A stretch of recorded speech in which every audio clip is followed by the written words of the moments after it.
Hello students, আজকের এই life science ক্লাসে তোমাদের সবাইকে স্বাগত। আমি তোমাদের আজকের টিচার, আর আমরা একসাথে মিলে উদ্ভিদের এক দারুণ রহস্যের গভীরে ডুব দেব। আচ্ছা, কিভাবে একটা ছোট্ট বীজ থেকে বিশাল গাছ তৈরি হয়, এর পেছনের আসল সিগন্যালটা কি? চলো আজ সেটাই জেনে নেওয়া যাক। তোমরা কি কখনো ভেবে দেখেছ একটা গাছ ঠিক কিভাবে বোঝে যে তাকে ওপরের দিকে মানে আলোর দিকে বাড়তে হবে নাকি মাটির গভীরে যেতে হবে? এর পেছনে কিন্তু একটা দারুণ গোপন সংকেত কাজ করে। আজ আমাদের মিশন হলো সেই সংকেতটাকেই খুঁজে বের করা।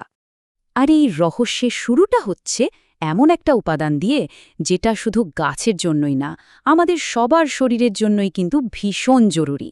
এর নাম হলো ট্রিপ্টোফ্যান, যেটা এক ধরনের অ্যামাইনো অ্যাসিড। এখানেই তো আসল মজাটা। ভাবো, একই জিনিস মানে এই ট্রিপ্টোফ্যান আমাদের আর উদ্ভিদের শরীরে একদম দুটো আলাদা কাজ করছে। আমাদের শরীরে এটা আমাদের মুড, ঘুম এইসব নিয়ন্ত্রণ করে, আর উদ্ভিদের শরীরে এটাই হয়ে যায় ওদের প্রধান গ্রোথ হরমোন, মানে অক্সিন তৈরির মূল উপাদান। কি দারুণ ব্যাপার, তাই না? প্রকৃতি কিভাবে একই জিনিসকে এত ভিন্নভাবে ব্যবহার করছে। তাহলে প্রশ্ন হলো, এই অক্সিন হরমোনটা আবিষ্কার হলো কিভাবে?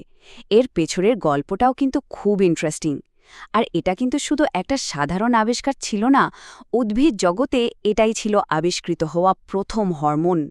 সেই 1881 সালে, হ্যাঁ, আমাদের সবার পরিচিত বিজ্ঞানী চার্লস ডারউইন আর তার ছেলে ফ্রান্সিস ডারউইন, ওরা কিছু সহজ পরীক্ষা করে প্রথমবার প্রমাণ করেন যে গাছের ডগা থেকে একটা বিশেষ গ্রোথ সিগন্যাল বা বৃদ্ধির সংকেত তৈরি হয়, আর সেটাই গাছের বৃদ্ধিকে কন্ট্রোল করে। অক্সিন আবিষ্কারের পথে এটাই ছিল প্রথম ধাপ। অক্সিন নামটা এসেছে একটা গ্রিক শব্দ অক্সিন থেকে। এর মানে কি জানো? এর মানে হলো বৃদ্ধি করা। অর্থাৎ নামের মধ্যেই কিন্তু এর প্রধান কাজটা বলা আছে। সোজা কথায় যা বৃদ্ধি করতে সাহায্য করে সেটাই অক্সিন।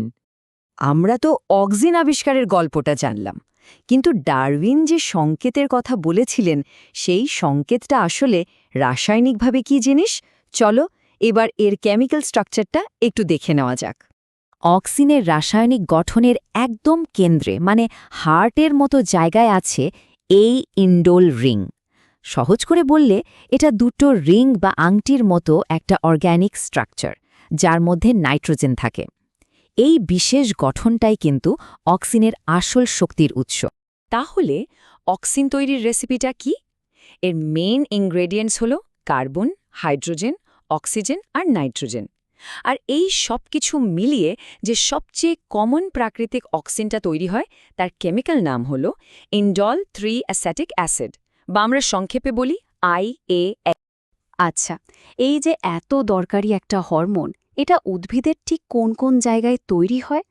এর জন্য কিন্তু কিছু নির্দিষ্ট প্রোডাকশন সেন্টার বা বলতে পারো কারখানা আছে। মনে রাখবে, অক্সিন তৈরি হয় গাছের সেই সব জায়গায় যেখানে খুব দ্রুত গ্রোথ হয়, যেমন ধরো কাণ্ড আর মূলের একদম ডগা, কচি পাতা, আর যে ফল বা বীজগুলো বাড়ছে ঠিক সেই জায়গাগুলোতেই অক্সিন তৈরির কারখানাগুলো রয়েছে। অক্সিন তো তৈরি হয়ে গেল, কিন্তু এরপর তাকে তো গাছের সব জায়গায় পৌঁছাতে হবে, তাই না? অক্সিনের এই জার্নিটা কিন্তু খুব ডিসিপ্লিনড আর একটা নির্দিষ্ট পথে হয়। কাণ্ডের ক্ষেত্রে ব্যাপারটা খুবই সোজা।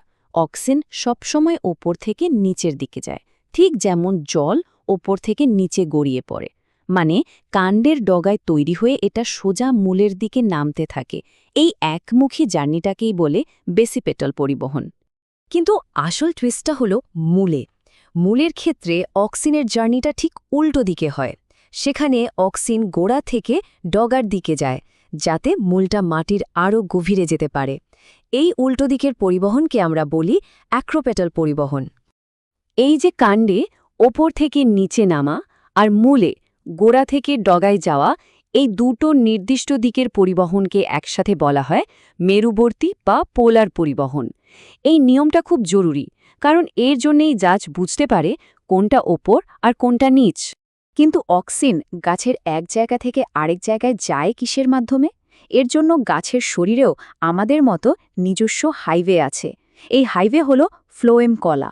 এই ফ্লোয়েমের মধ্যে দিয়েই অক্সিন সারা গাছে ছড়িয়ে পড়ে। তাহলে আজকে আমরা জানলাম অক্সিন কি, কোথায় তৈরি হয় আর কিভাবে তার জার্নিটা কমপ্লিট করে। কিন্তু সবচেয়ে জরুরি প্রশ্নটা হলো, এই হরমোনটা ঠিক কি কাজ করে? কিভাবে এটাই ঠিক করে দেয় যে একটা গাছ আলোর দিকে বাগবে নাকি মাটির গভীরে যাবে? এই ফ্যাসিনেটিং গল্পটা আমরা জানব আমাদের পরের ক্লাসে। আজকের এই আলোচনায় এত মনোযোগ দিয়ে শোনার জন্য তোমাদের সবাইকে অনেক অনেক ধন্যবাদ। আশা করি উদ্ভিদের এই গোপন সংকেত মানে অক্সিন সম্পর্কে তোমরা অনেক নতুন কিছু শিখতে পেরেছ। যদি আজকের আলোচনা তোমাদের ভালো লেগে থাকে তাহলে চ্যানেলটা অবশ্যই লাইক, শেয়ার আর সাবস্ক্রাইব করে রেখো। আমরা খুব তাড়াতাড়ি অক্সিনের কাজ নিয়ে পরের পর্বটা নিয়ে আসব। ততক্ষণ ভালো থেকো, দেখা হবে পরের ক্লাসে।